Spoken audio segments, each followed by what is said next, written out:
guys, this is Kevin Wade with Eleveight Kites here at the 2025 AWSI Expo. Here to show you our wing lineup. Well, Eleveight's been in the wing game like a lot of people for the past few years.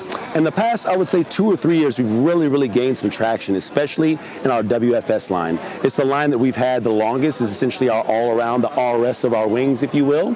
And this year, we have our V2 WFS Pro as well as our regular WFS. So the WFS Pro, like the rest of our Pro line, is going to utilize the best materials that we have available to us on the market, that being a Lula. So you're going to have a Lula leading edge and a Lula center strut. You're also going to have a carbon fiber boom that's very ergonomic, relatively low in diameter. I have mammoth hands, but it still works well for me. Everyone else with smaller hands than me, which is kind of everyone, feels that it's very light and gives you a lot of control.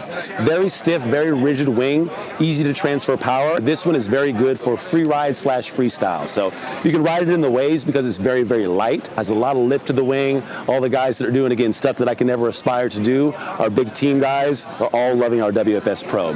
That wing's going to come 3.5, 4.5, and the big boy in front of you here with the 5.5.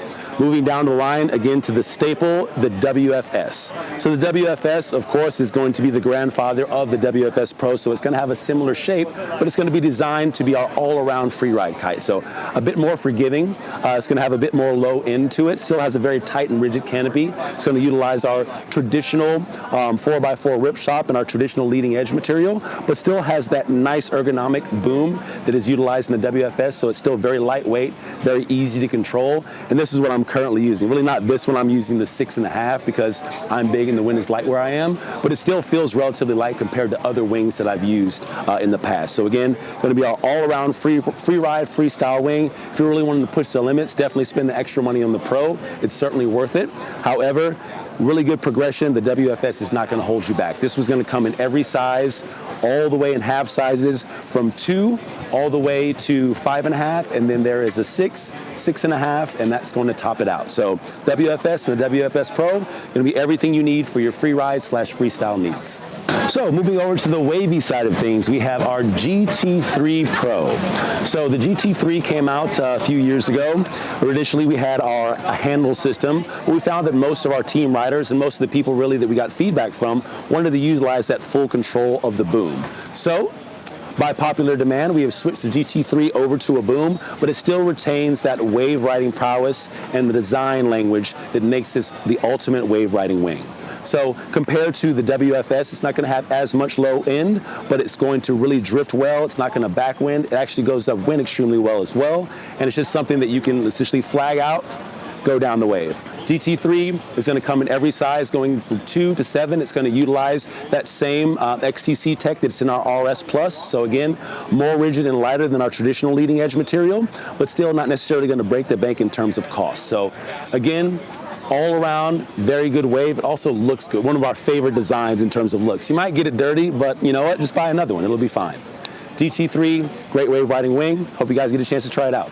So, you have something to take you through and power you. You need something to stand on, right? So this is going to be our Evolve series. This is going to be the 5th version and the evolution of the Evolve series. This one right here is the Evolve S, so certainly not my board. I will sink this one to the bottom of the ocean.